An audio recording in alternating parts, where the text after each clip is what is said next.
नमस्कार, मी पशुमित्र सुयोग शेटे. स्वागत आहे तुमचं पशुमित्र सुयोग शेटे या आपल्या युट्यूब चॅनल मध्ये. तर आज आपण वाशेरे गावात मकरंद वाकचौरे यांची आपण भेट घेण्यासाठी आलेलो आहे. एक सामान्य घरातला माणूस काय करू शकतो, एक दूध धंद्यावर त्यांनी काय कोणत्या कोणत्या गोष्टी केल्या, या सगळ्या गोष्टी आज आपण बघणार आहे. तर तुम्हाला पहिल्यांदा यांची ओळख करून देतो. काका, तुमची ओळख करून द्या. नमस्कार, मी मकरंद वाकचौरे, वाशिरी, तालुका अकोले, जिल्हा अहमदनगर. तर यांनी एक दूध धंद्यातून एक नवीन पिढी समोर म्हणा किंवा एक दूध उत्पादकांसमोर एक आदर्श ठेवला असं तरी म्हणता येईल आपल्याला. तर आता तुम्ही तुमच्या जीवनामध्ये ह्या दूध धंदा करत असताना वयाच्या किती वर्षापासून चालू केला हा धंदा? मी साधारण आता वयाच्या 37व्या वर्षापासून दूध धंदा चालू केलेला आहे.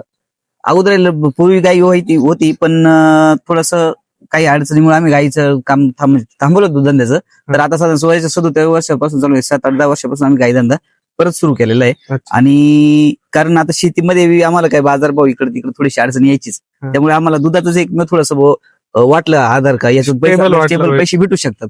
मग त्यामुळे आम्ही दूध धंद्याकडे थोडंसं वळलो. असं पहिलं आम्ही डाळिंब शेती पण केली, पण सगळ्या प्रकारची बागायत झाली. छोटी दुधाकडे परत यायची वेळ आली. म्हणजे दूध धंदा तुम्हाला आता सगळ्यात समाधानी म्हणजे कमीत कमी आपलं शेतकऱ्याचं एक घर चालण्यासाठी किंवा काहीतरी काम करण्यासाठी त्याला एक योग्य उत्पादन त्यातून मिळतं. अच्छा. आणि तुम्ही ज्यावेळेस दूध धंदा चालू केला त्यावेळेस किती गाय होत्या तुमच्याकडे? काय मी एक गायीपासून सुरुवात केली. ती पण छोटी कालवड आणली होती, ती छोटी तयार केली. तिच्याच आज इतके म्हणजे त्या मला मोठं यश करता आले. आणि म्हणजे आता म्हणजे त्याच कालवडीपासून गाय घेतलेल्या एक विकत घेतल्या? ती जी गाय आणली एकच कालवडी, तिच्यापासून 4 ते 5 कालवडी घरी तयार केल्या आणि 2 ते 3 कालवडी मी विकत घेतल्या. आणि मग त्यातल्या काही विकल्या का काय कसं? नाही, आता काय झालं, मी कालवडीचं संगोपन जास्त केलं नाही, पण मी जेवढे माझे कालवडी म्हणजे प्रजनन झालं कालवडींचं, ते काही मित्राला फ्री पण देऊन टाकले ना छोटे छोटे असताना. कारण तेवढं दूध पाजणं बी शक्य होत नव्हतं आपल्याला, आणि जास्त आपल्याला चारा उपलब्ध त्यावेळेस आपल्याकडे नसायचं काही कारण नसतो. तेवढ्या कालवडी सांभाळणं ते शक्य होत नसल्यामुळे आम्ही कालवडी कमी लक्ष दिलं, दुधाकडे जास्त लक्ष दिलं. मग आता सध्या किती गायांमध्ये? सध्या माझ्याकडे 5 गाई दुधाला चालू आहे. साधारण 85-90 पर्यंत दूध चालते आता सध्या. आणि ज्यावेळेस म्हणजे गाय पण आता 3-3, 4-4 महिने झाले जणून, त्यातले पण काही गाभण आहे. असं म्हणजे जणल्या तेव्हा म्हणजे ज्या 5 गाय आता सोबतच जणलेल्या आहे का तुमच्या? नाही, साधारण 15-15 दिवसाच्या अंतराने 3 गाय जणल्या, परत महिन्याच्या अंतराने 2 जणल्या. मग तुमचं हायएस्ट दूध किती? हायएस्ट साधारण माझं मी एक दिवस 110-120 वर गेलो होतो. हा, म्हणजे 120 पर्यंत तुम्ही गोठ्यात 5 गायांवर? 5 गायांमध्येच गेलेलो. अच्छा. कारण गाई दूध चांगलं मिळालं त्यावेळेस, आणि चारा व्यवस्था पण जमलं आपल्याला त्यामुळे. आणि मग शेती वगैरेचं कसं? शेती मी बागायत काही करत नाही, सगळं चारा त्यामध्ये आपल्या जनावर. एकर मध्ये चारा वगैरे? साधारण घरची 2-2.5 एकर आणि बाहेरची 2-2.5 एकर खंडाची मिळून आमचे 5 एकर चारा मी 12 महिने उपलब्ध ठेवतो. आणि मग एवढ्या सगळ्या यांना मुरघास वगैरे तुम्ही काही? सगळं मुरघास, आपला हिरवा घास प्रोटीन युक्त, आणि गव्हाचा भुसा, गौंडा,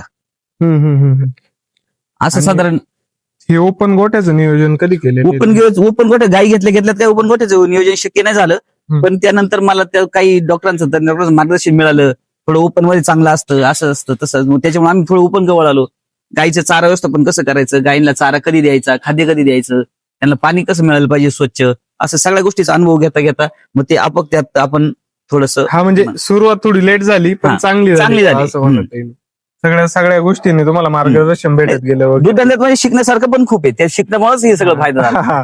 आणि ब्रीडिंग वगैरे मग कसं? ब्रीडिंगचं मी आता ब्रीडिंगवर पण काम चालू केलेलं आहे. साधारण आता माझ्याकडे 4 गायींवर 4 प्रकारची ब्रीडिंग मी डेव्हलप केलेली आहे, म्हणजे हे केलेले आहे. साधारण मी आता गायीवर एक आम्रपालची पण केलेली आहे. कोणत्या गायीला भरलेली? आम्रपाल त्या गायीला पडलेले आहे, गावानी जवळ आहे गायी ना, तिला आम्रपाली.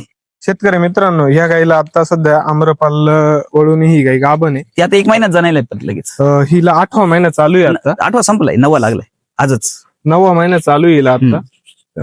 आम्रपाल म्हणजे आता ब्रीडिंगला त्यांनी सुरुवातच केली आहे. ज्यावेळेस आता पुढच्या कालवडी होतील ते त्याच्यात अजून अपग्रेडेशन करतील. अजून कोणते भरलेले? अजून डस्टर भरलेली, ती आतमध्ये गाई बांधलेली आहे, तिला डस्टर भरलेली. आणि कोणती, हिला ब्रूड भरलेले. तर मित्रांनो, बघा ही गाय तुम्ही बघू शकता, हिला ब्रूट एबीएसचा जो ब्रूट वळवी तो वळवणी गाभण आहे आता. ही हिला किती दिवसाची गाभण आहे? ही 3 महिन्याची गाभण आहे. ओके, चेक केली ना? नाही चेक नाही केली, उन्हाळा असल्यामुळे चेक नाही केलेली. ओके फक्त आता ती 3 महिन्याची गाभण आहे आता. तर ब्रूट वळून गाभण आहे आता सध्या ती. आणि हिला भरले आपण ना, सॉरी हिला आता आपण स्नोमन भरलेले. हिला स्नोमॅन. तर सध्या ज्या 4 ते 5 गाय आहेत मित्रांनो, तर त्यांना मकरंद काकांनी ब्रीडिंग केलेलं आहे आणि एकदम छान नियोजन केलेलं आहे.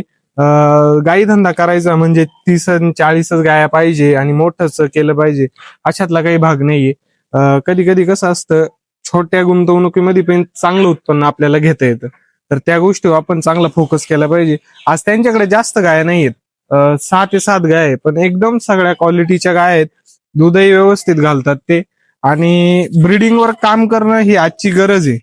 तर त्या गरजेला त्यांनी प्राधान्य देऊन आज त्यांनी ब्रीडिंग केलंय आणि त्यांच्या गोठ्यात आज ते सक्सेसही झाले. ही एक खरंच आदर्श नव्या पिढी पुढे ठेवलंय त्यांनी असं म्हणता येईल. आज 5 गायांवर म्हणजे त्या 5 गाया जेव्हा जाणल्या होत्या 120 लिटर दूध त्यांनी घातलेलं आहे. आणि आता सध्या त्यांचं 85 ते 90 लिटर दूध चालू आहे. त्याच्यामध्ये 2 गाया तर जणायला आहे त्यांच्या, म्हणजे 5 गायांचं दूध असं त्यांचं चालू आहे. खाद्याचं नियोजनही त्यांचं व्यवस्थित आहे. खाद्य कोणतं वापरता तुम्ही? खाद्य मी हिंदुस्थानचं हिरा वापरतो. नवीन जेव्हा आता काही झालं तेव्हा नवरत्न पण दिलं, ते थोडं महागाच आहे.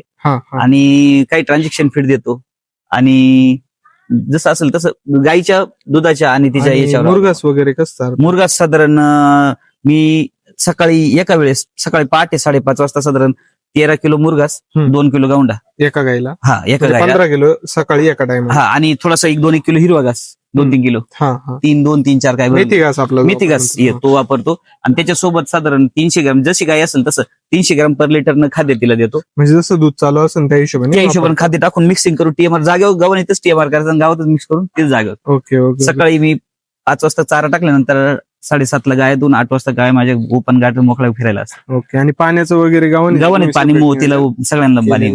तर मित्रांनो, तुम्ही म्हणजे एक नवीन दूध धंदा चालू करताय, तर एक म्हणजे काकांकडून खरंच आदर्श घेण्यासारखी गोष्ट आहे. तर छोटी सुरुवात असावी पण चांगली सुरुवात असावी.